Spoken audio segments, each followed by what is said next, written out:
yours. What are they? Fancy ramen. Episode 57. It's February 25th, 2018. I'm Neil. I'm Cookie. Scott. And guys, I went and got Chipotle today. I'm currently eating Chipotle on mic, which is why we don't have video going, because you don't want to see me devour. Wait, that's really the video. reason why we don't have video? No, it's just because since we're going to be recording some gameplay later, I didn't want to have to set up, tear down, and spend like a whole combined 2 hours doing that today. I mean, I'm not complaining.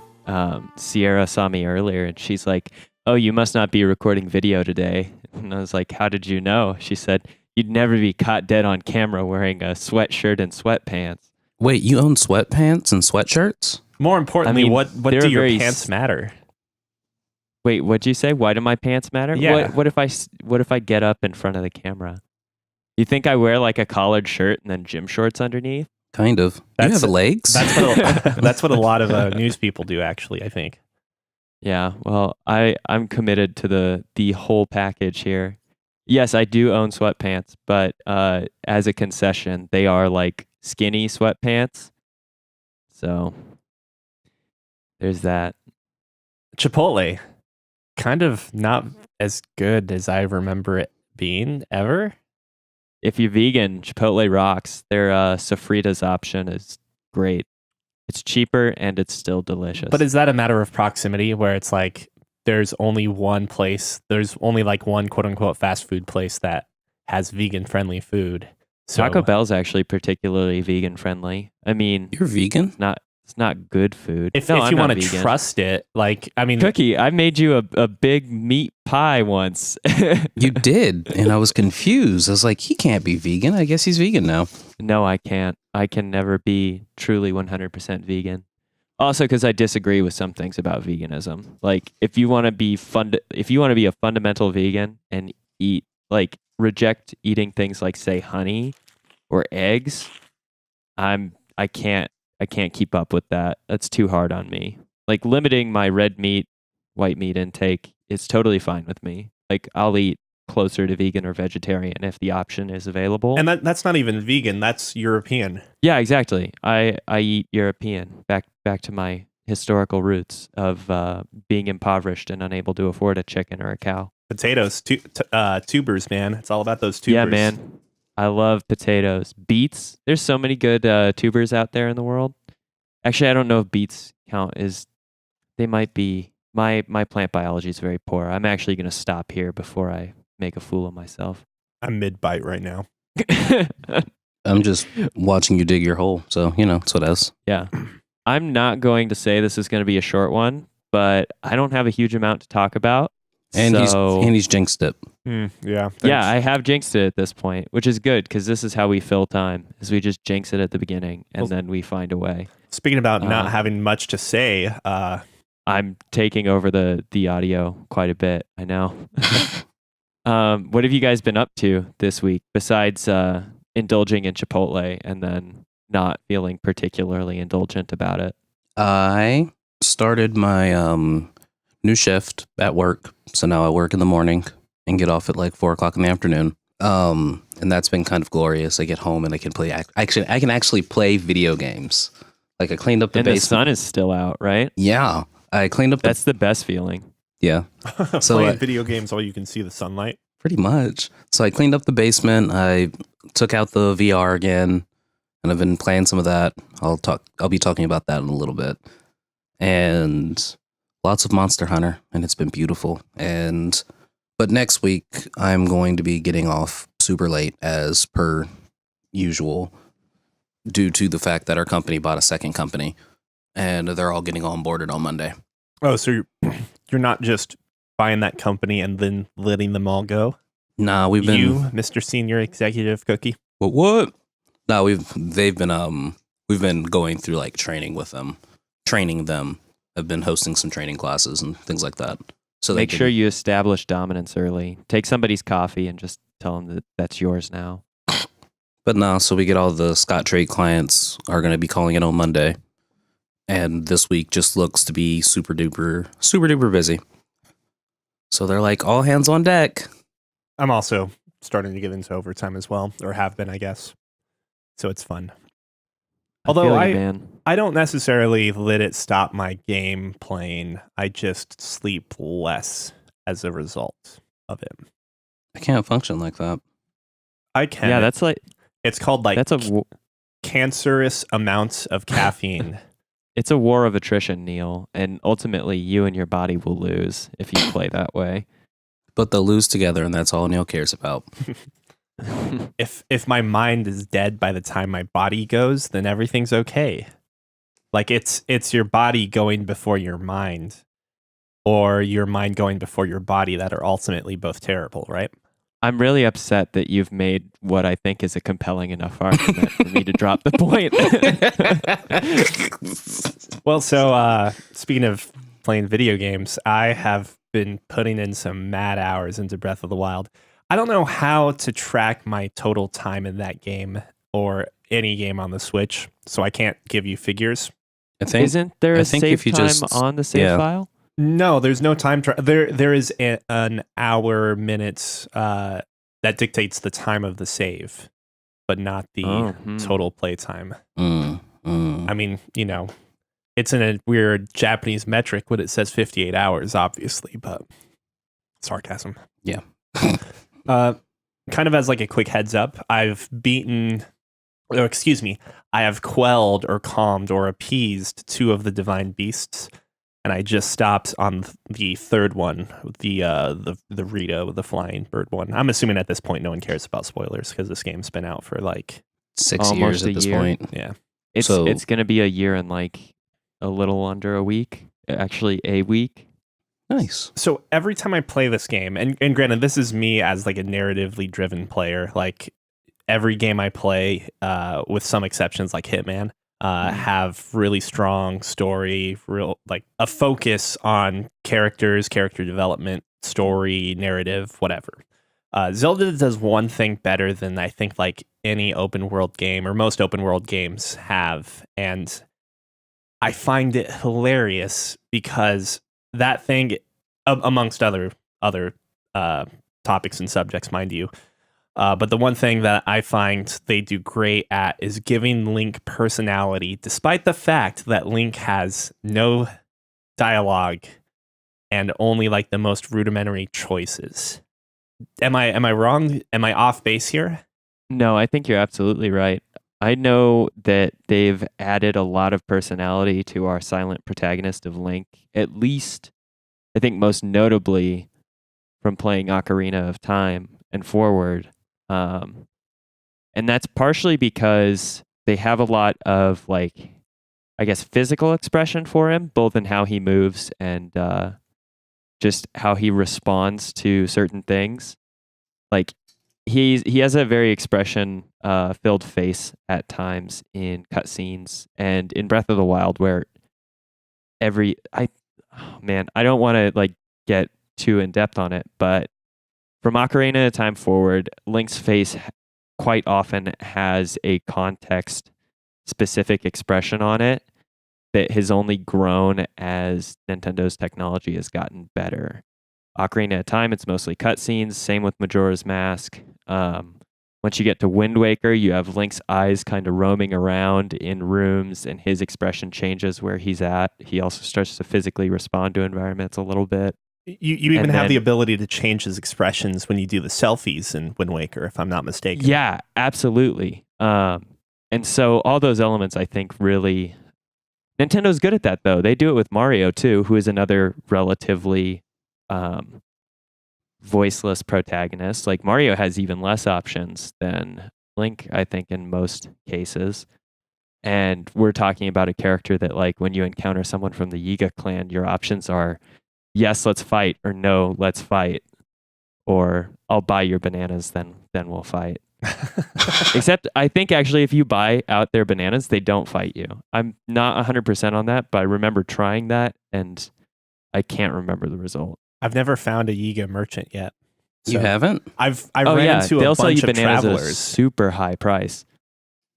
Oh, yeah. I did infiltrate the Yiga clan at like north of Gerudo town or Gerudo City, whatever the hell. That's fun. And it was hilarious going up into like the attic of one of their dens and just finding a huge amount of those bananas. Yeah. Oh yeah.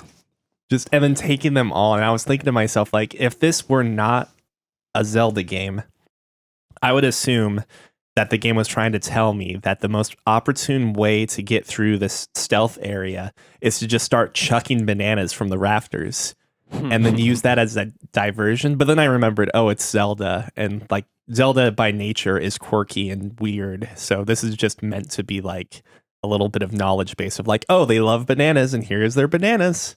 Well, that's the best joke in the whole game, in my opinion, especially after you beat Master Koga or you talk to a banana merchant. Every once in a while, instead of saying for Master Koga or Die Hero, they'll be like, for the Master Koga.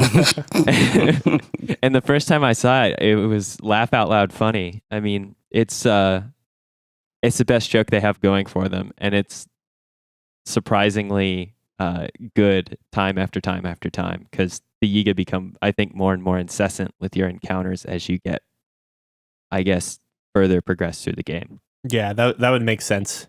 I do want to say that maybe I'm also giving Nintendo too much credit because we've had so many games with Link filled with personality that at this point it might be unfair to say, well, hey, Dragon Age Inquisition or Dragon Age Origins only has one game to work with for each of their protagonists.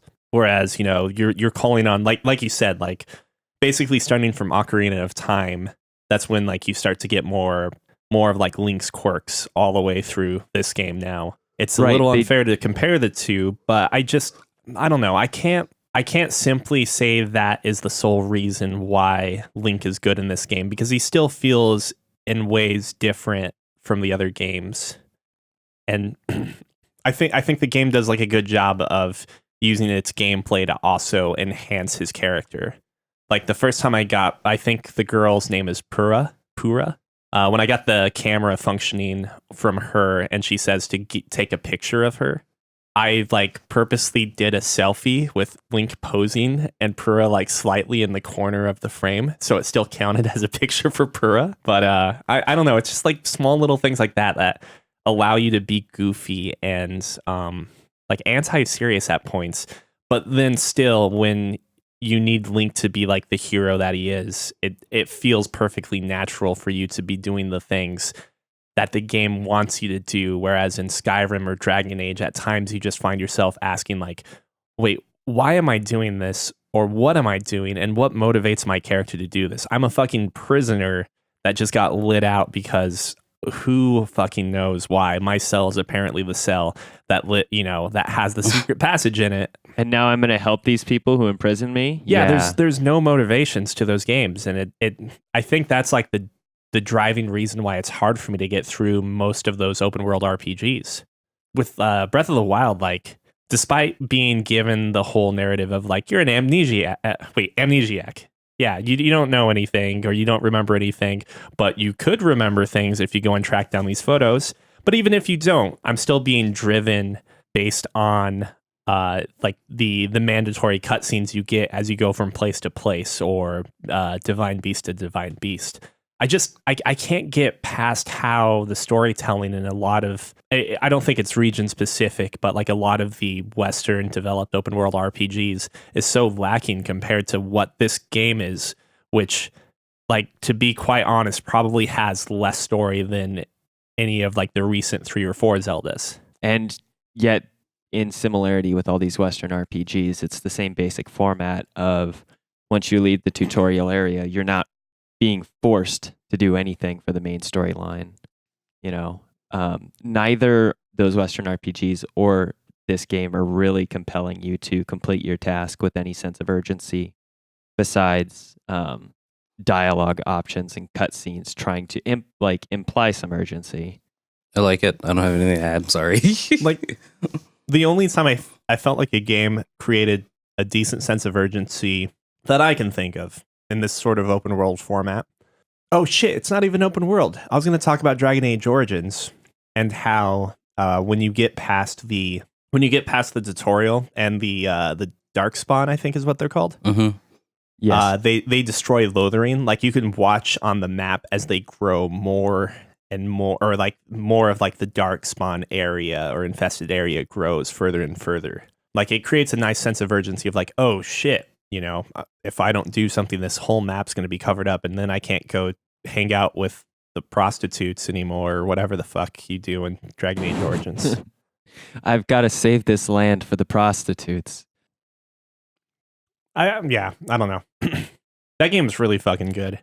I still like probably wouldn't have it break into my top 3 of 2018, which definitely says a lot about the 3 games I had up there. But it's super close. Like I wish I had played this a lot sooner, because I'm like, from a gameplay standpoint, this has the absolute best gameplay mechanics I think I've ever had in a game. Nier Automata is pretty close to that too, but like at this moment of speaking, I feel like Zelda Breath of the Wild is the best video game I've ever played for video game's sake, gameplay purposes. I'm proud of you. Speaking of Zelda Breath of the Wild, I played a game, Rime.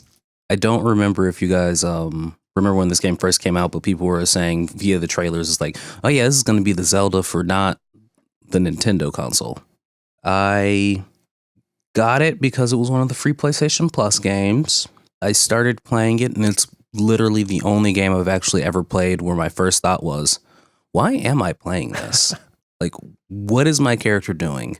It's kind of got like this journey type of story going on so far, at least, where like every once in a while you see like pictures of the civilization before, and I got this trophy when going into this weird area where there was like this stone on the ground, and then it was called funeral flowers. So instead, your character's got like a pickup function, a jump function, and like a shout function.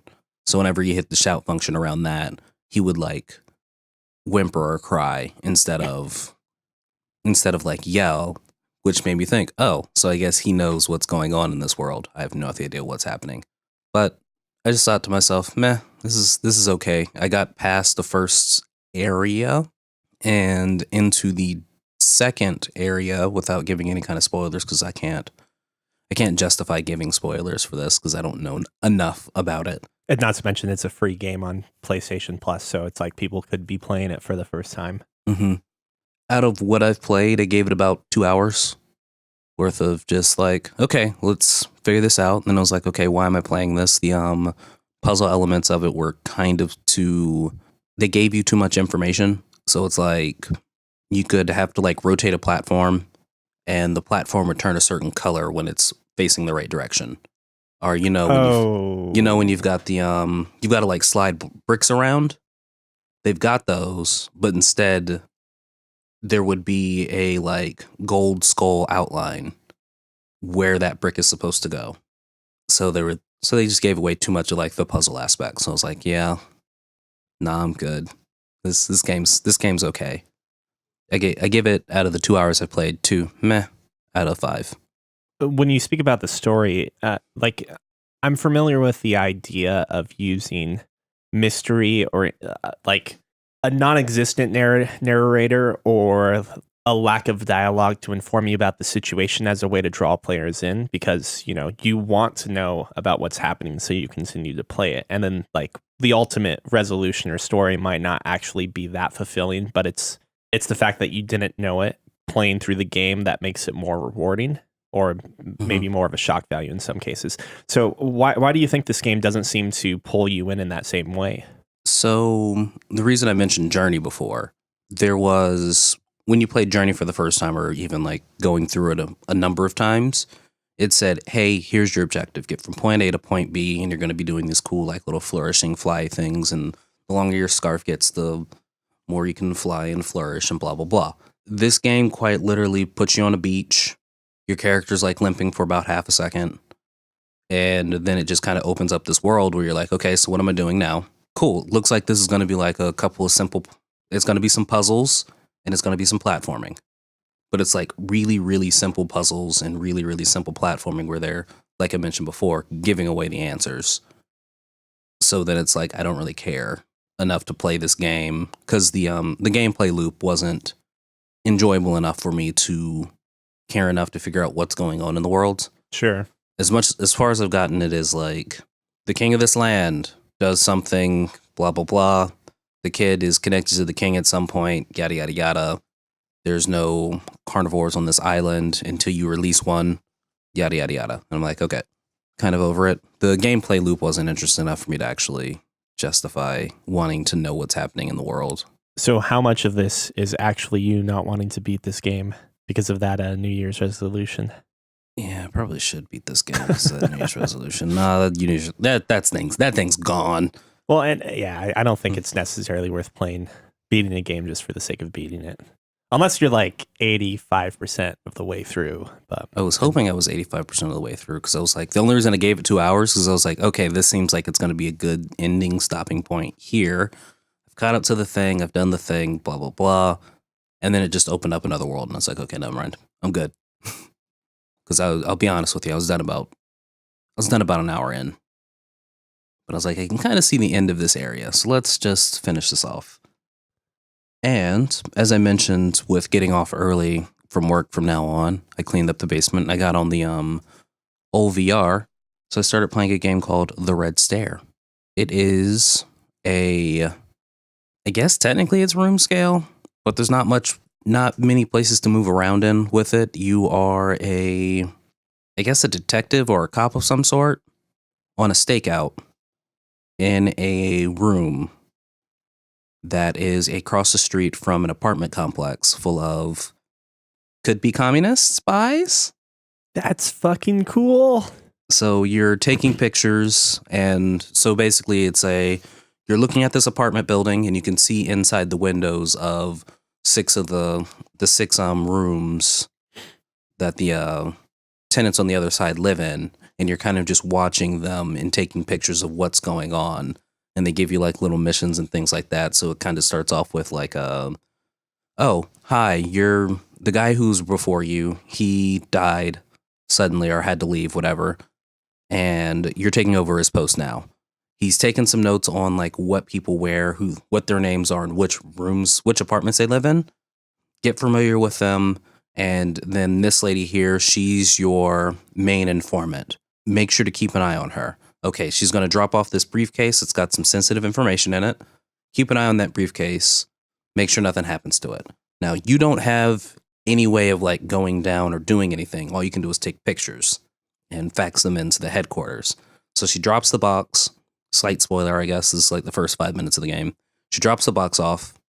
You're kind of looking at the box. There's this dude walks up and you get a phone call and it says, hey, there's a stranger looking at the thing. Make sure he doesn't take it. And if he does, make sure to get pictures of it.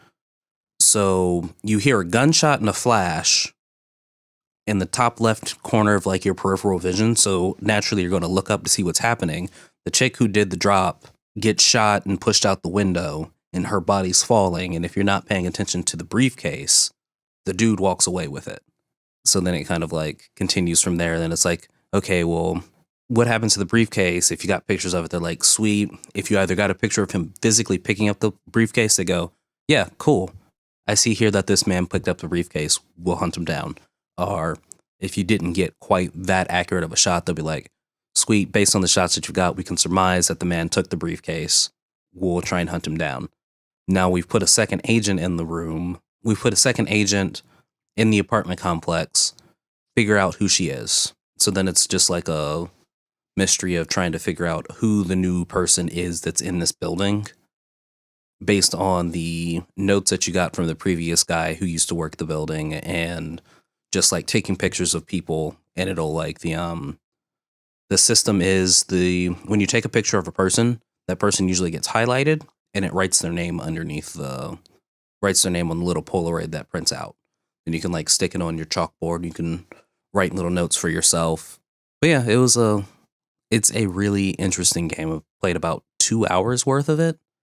Done a couple of different kinds of missions of like, hey, someone's a communist here. You need to figure out who it is. They like to meet in this area or this area. And then once you figure it out, the person that's working with us, she's in trouble, or he's in, I guess, yeah, screw it. She's in trouble. Go ahead and as soon as she's outside your window, throw the picture down of the communist, of the person you think is the communist. So that way she can collect it and be wary of that person now. Right. Like for all the limitations you have with even room scale VR, these are the type of experiences that I've always been really excited to hear about because they're ones that take or I guess they're like narratively or scenario driven limitations. Like they make sense within the context of what the game is. Like if you told me your game was, well, this is a very specific, well-known example, is working in a cubicle of a futuristic museum, seeing how humans would have worked. What the hell is that called now? It's not Job Simulator. That sounds amazing, though. Yeah, that is Job Simulator, actually. Like, because the context is it's like you are going through a simulation of what humans used to do in their cubicle. Like, it's those types of games that like might not necessarily give you like the grand scale of being in like a whole virtual reality, like virtual world, that sort of thing. But just they're realistic results of what VR is capable of doing. The other thing is that games like this have just such a unique perspective. Like, what are the chances that this game would be half as fun if you were not to be doing it in sort of this VR environment? And you're just like essentially watching things happen on a screen and picking them out. Like even the ability to, turn your head away from the window for a second to go look at, say, your fax machine to put a photo down. Like you don't want to miss something. And so it has, I think, just a very real and immersive environment to it that the VR space benefits, and therefore the limited movement is, I guess it's really not as big of a deal because there are so many other elements that are being utilized to keep your attention and interest in being in that enclosed or singular space. You know what just occurred to me? I'm really surprised that there's not a Five Nights at Freddy's VR game yet. Why'd you even say it out loud? Now it's going to happen. Speaking of Five Nights at Freddy's, I kind of want to play Subnautica. Wait, how does that relate at all? Because apparently it's terrifying. Oh. Okay, I see. The deep sea is like a common human fear. Fuck yeah, it is. Dark water. Cookie, I've got an achievement for you to hunt in this game, the Red Stare. What's that? It's called It's called It's Healthy, right? Light and smoke 10 cigarettes at the same time. 10? Yeah. The image is a silhouette of a man with just like cigarettes sticking out in all different directions from his mouth. Okay, I'm fine with hunting this. I actually, that's one of my favorite pastimes. It's like, okay, tomorrow this is going to happen, so now you just got to sit and wait. You can either like stare at the clock to make time go faster, or you can just watch what's happening across the street. So usually I've got my lighter in my hand and I've got my pack of cigs and I'll smoke a cigarette and I'll put it up to my mouth. You'll see the little thing start to go down faster. Then I'll like take it away from my mouth and I'll blow out and the smoke will go. Oh, that's so cool. Like, yeah. The achievements for this game look pretty fun. There's another one called Sloppy Agent that has that same silhouette, but then there's googly eyes on it, and it's like complete mission R with the lowest score possible. So I wonder if there is a fail state in that game. It sounds like there is. Cookie? I've not experienced the fail state. Because I would love the idea of just role playing the agent that's just like, oh shit, this is a stupid post. Or I don't want to do my job, and just watching people do things, but not doing anything proactively. Not taking pictures. Don't take pictures. Or take pictures of bullshit that doesn't matter. Like maybe you can convince your superiors you're doing enough work by taking pictures of irrelevant people as they walk down the street. Like, this dog looks suspicious. I've taken so many pictures of pigeons by accident. Here's a shot at the laundry hanging outside the apartment. It's a red dress. We know what people are when they wear red. Communists. Exactly. Like in some case, like you have to take this game like a little less seriously just based on the fact that the whole communist scare was kind of bullshit.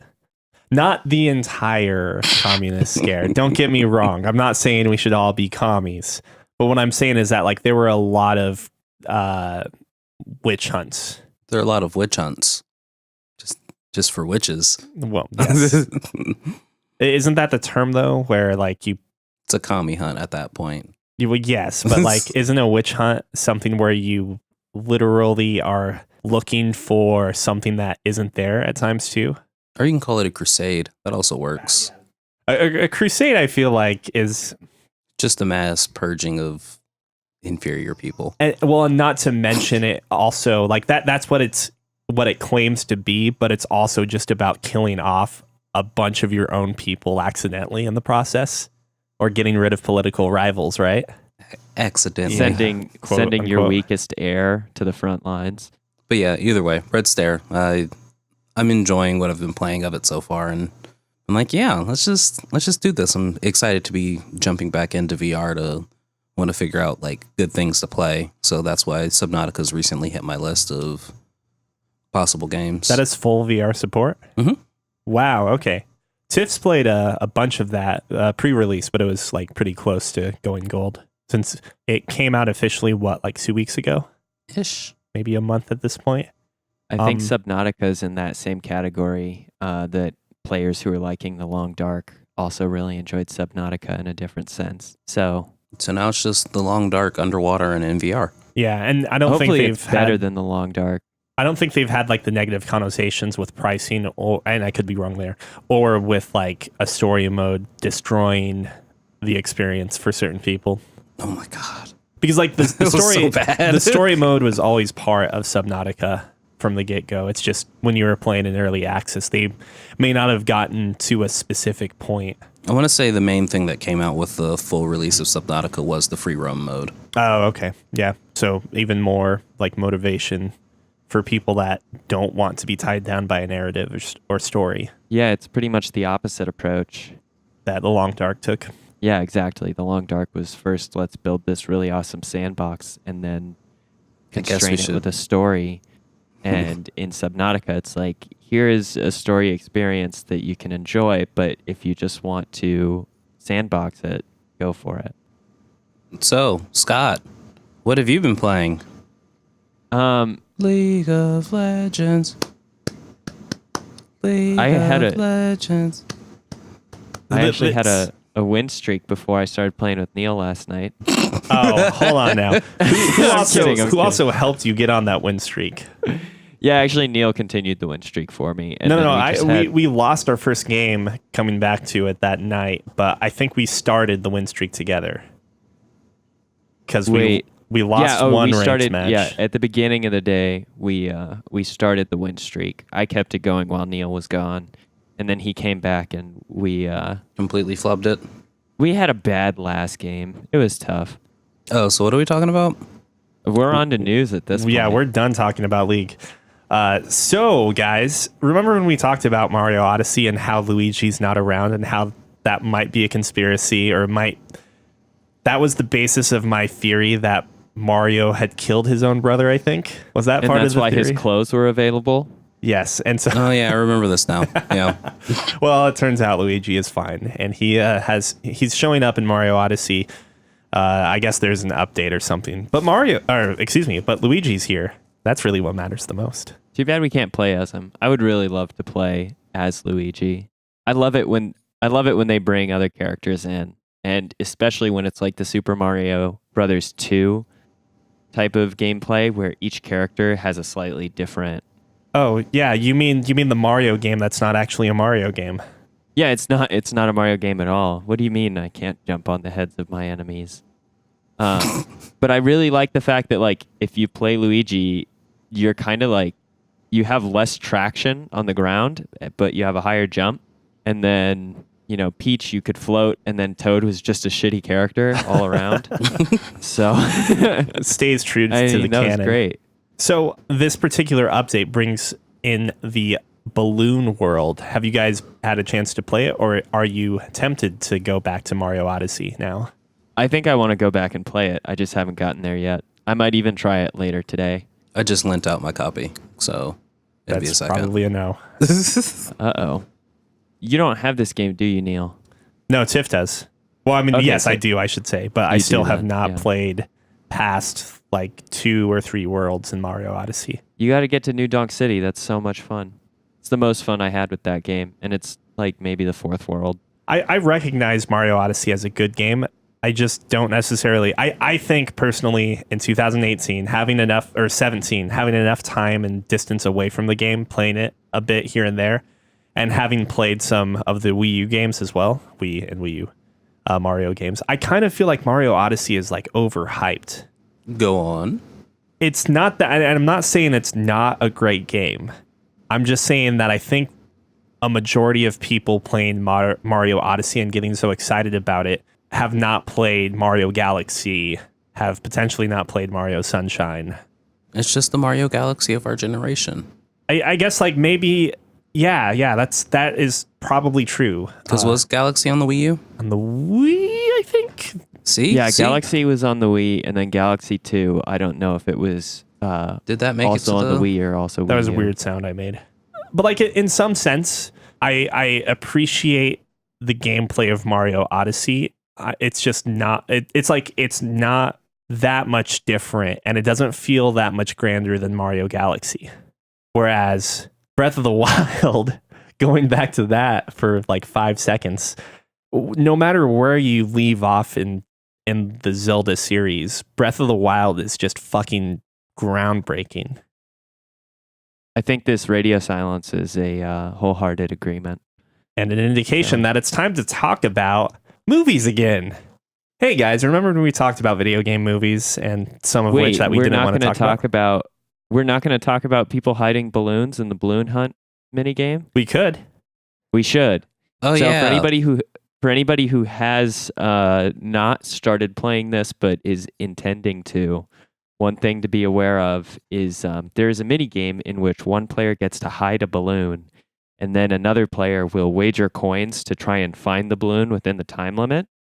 There are people who are now hiding balloons in inaccessible spots by like avoiding clipping, or not avoiding clipping, but clipping through objects and then hiding balloons in inaccessible areas like between buildings or behind walls.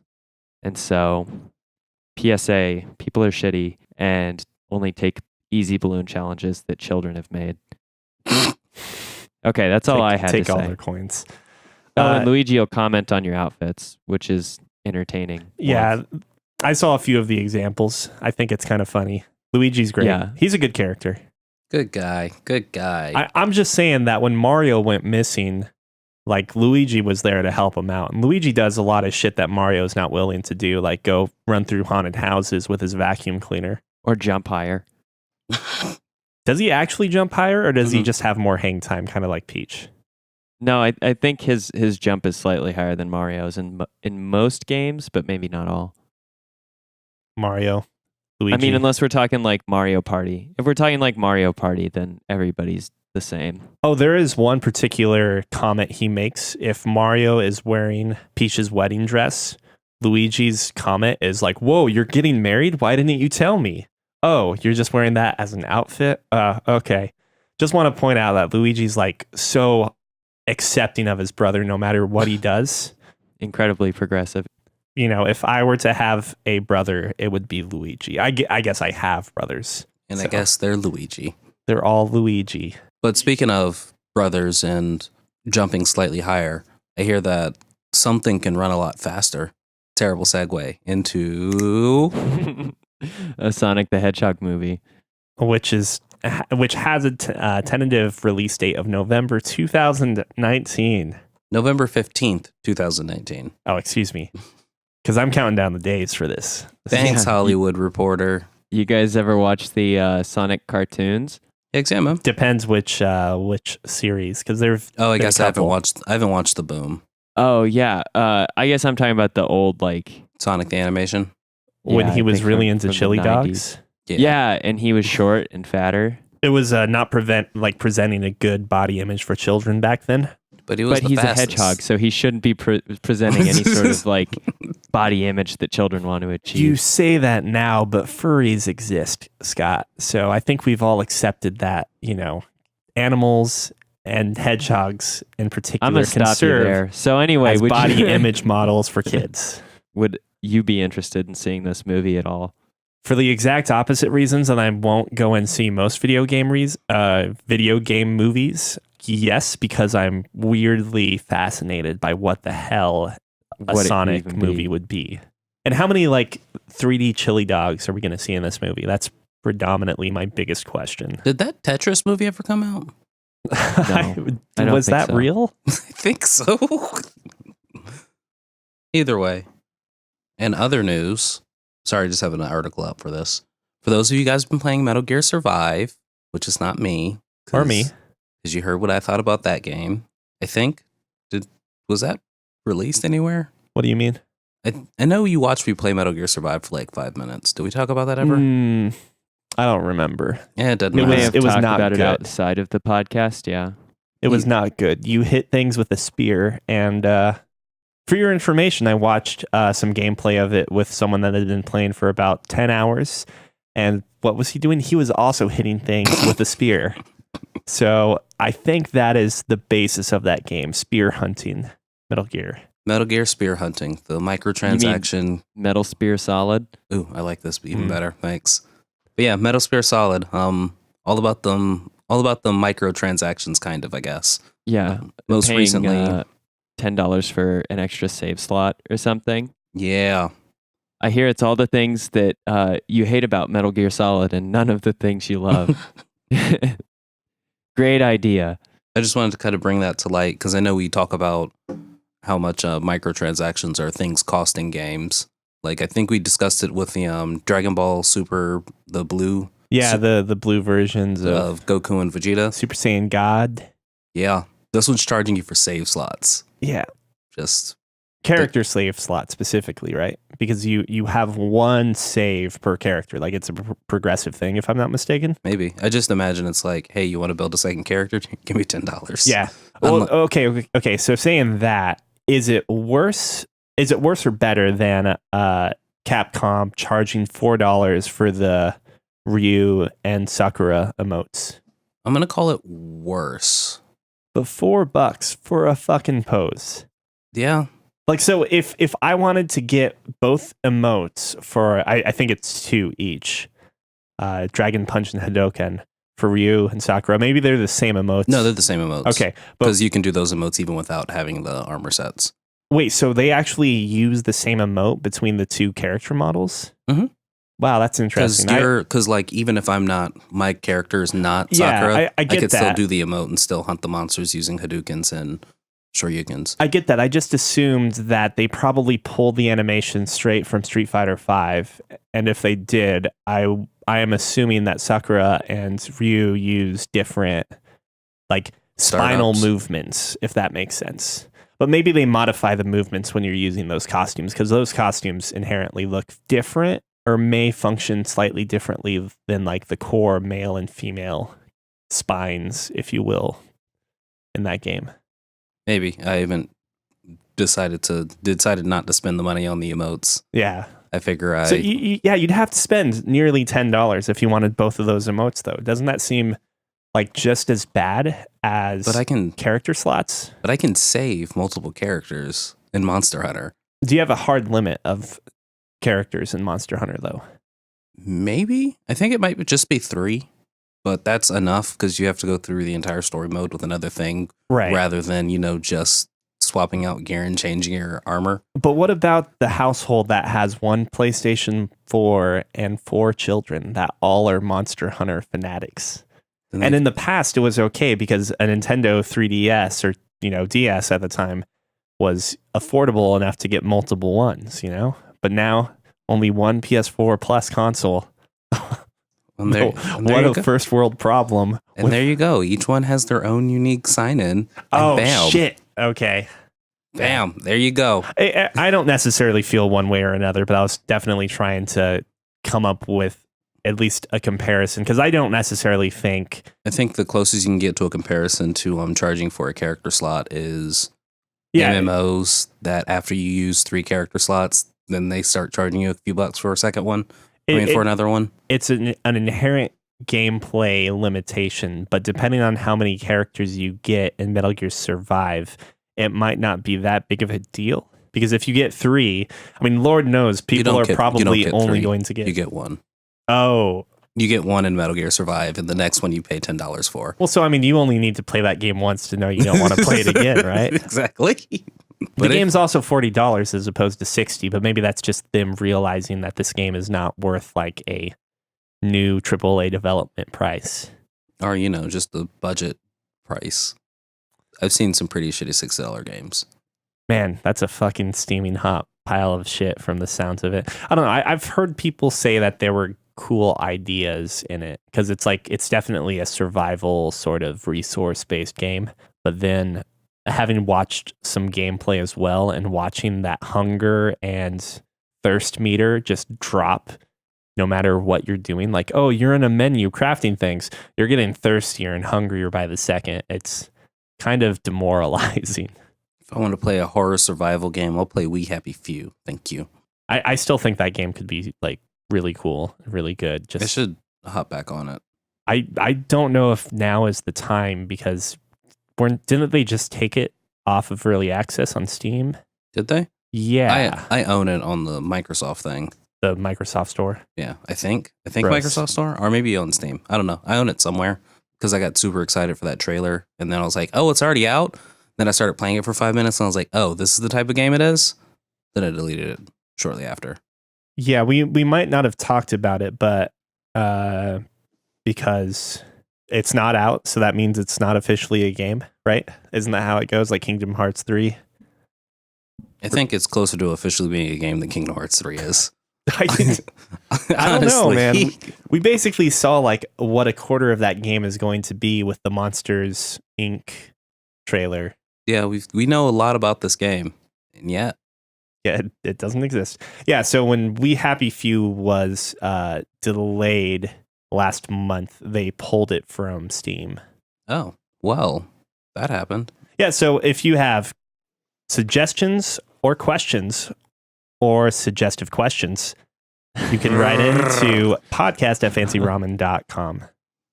Or you can, not write and just tell a person about us and say, hey, send these guys a suggestive question at podcast@fancyramen.com or leave a like, it's what else. And I think Cookie mostly said my part, so just keep spreading the word. Noah writes in, here's a list of games that you could all play together.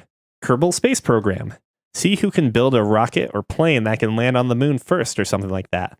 Rocket League. Typing of the Dead. PUBG or Fortnite.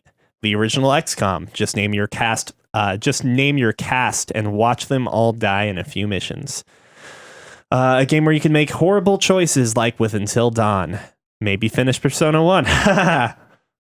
Or maybe do an invite for a simple or free game for your listeners to play with you guys.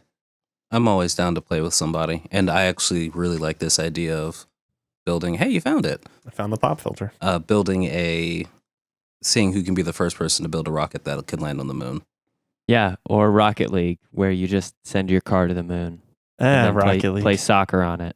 Oh, so you're saying Rocket League is like the Bitcoin simulator, but with cars? What are you talking about? When he said send your car to the moon, to the moon. Because Bitcoin's prices. Cryptocurrency, you know what I'm saying? Oh, I see, Yeah. I see. It was more a reference to the...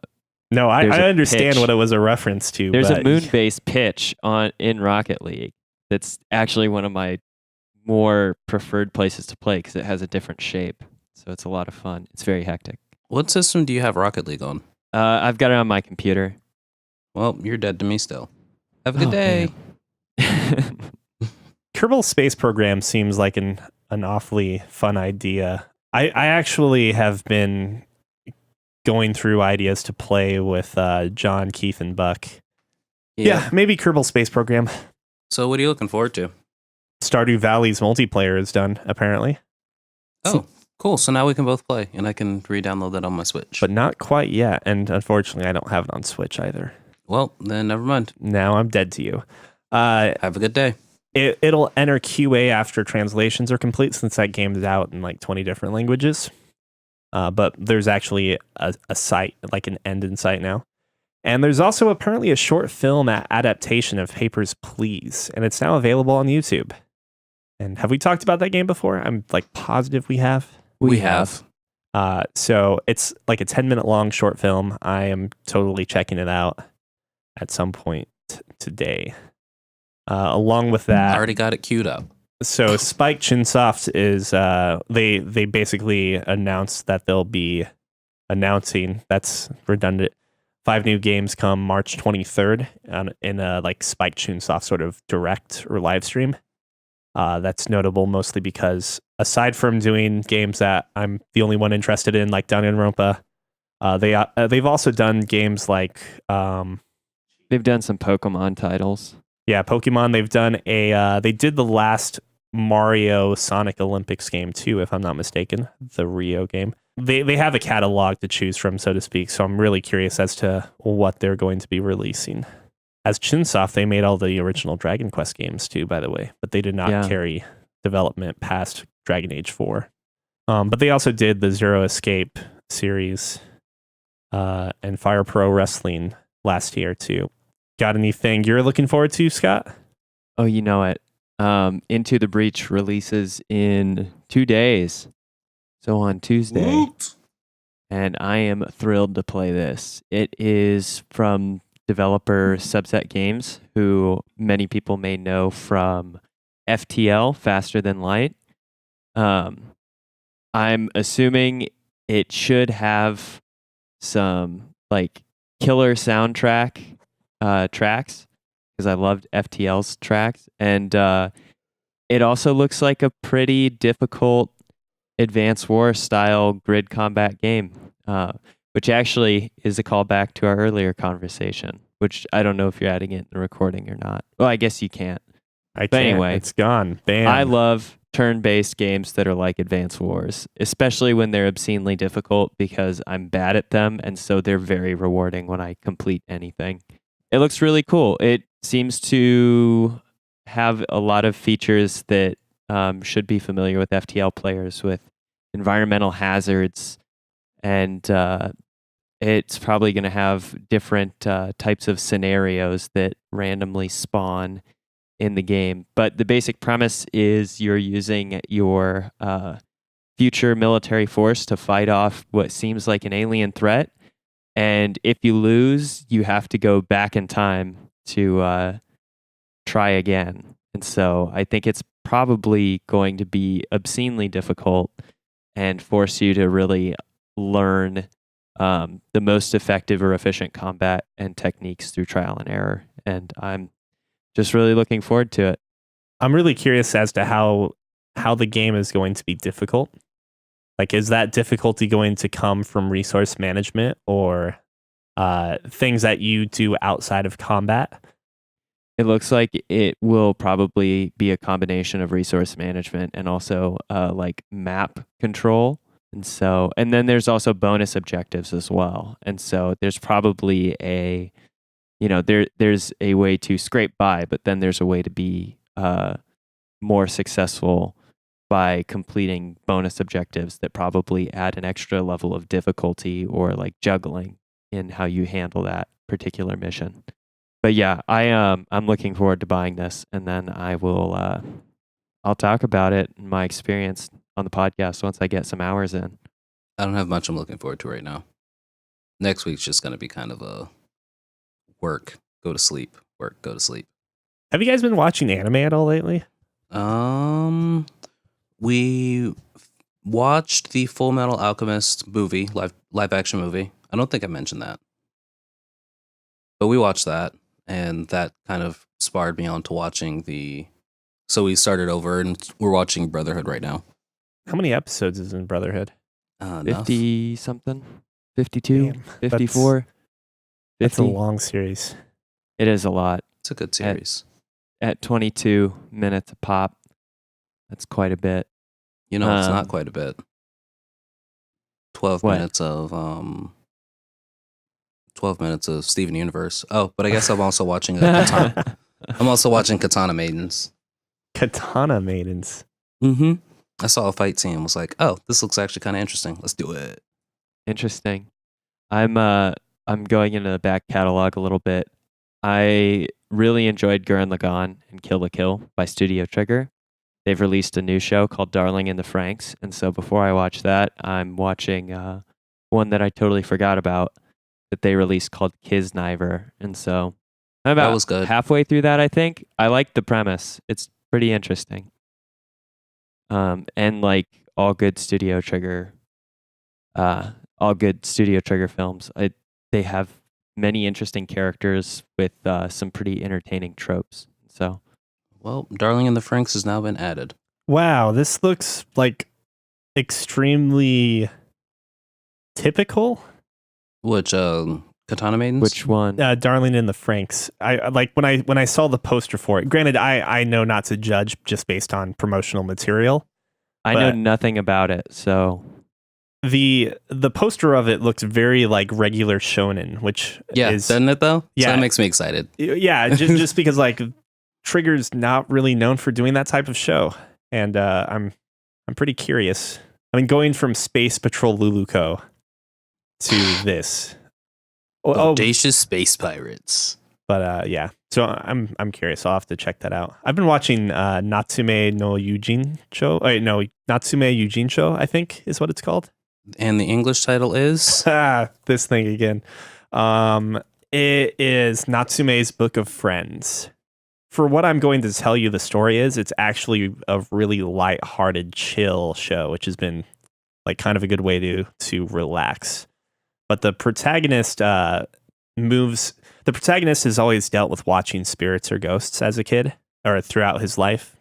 And after his parents are dying, I don't know if we know how his parents died, but he basically goes from family to family of relatives and usually alienates himself in that family at some point because he lets loose the secret that he can see ghosts and no one believes him.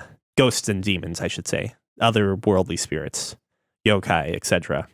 But he ends up moving to this town out in the countryside and discovers that apparently his grandmother used to live in the same house, and he finds a book with a bunch of yokai names inside of it. And the premise is that if you're able to get a yokai or a demon or ghost to sign their name down, that you can basically control or command that demon. And so this Book of Friends just has a bunch of these different yokai or demon inside of it. And his purpose or his goal is to basically find every demon he can and give them back their name. So that's nice. There's like 6 seasons of this. yeah, that I noticed when I started watching them on Crunchyroll as opposed to other streaming sites. Crunchyroll has season 1, 4, 5, and 6. Like I was 10 episodes in thinking to myself like, oh man, this is just like a nice short series. This is good. And then I realized there were multiple seasons and I was like, oh shit. Do I keep watching? The most recent season aired last year, so I guess it's still active. Guys, I've had a great time recording this episode of Fancy Ramen. Episode 296. Episode 835. Can you imagine? Episode 57. Can you imagine what year it would be if this was episode 835? Well, you know, when we upgrade to being a daily podcast, it'll actually start, really upping the number of episodes we have. But what if we switch to a monthly podcast? Then obviously we've been doing something wrong. Your body and your mind will probably be dead by that point in time. Maybe at that point, it would be the AI version of myself.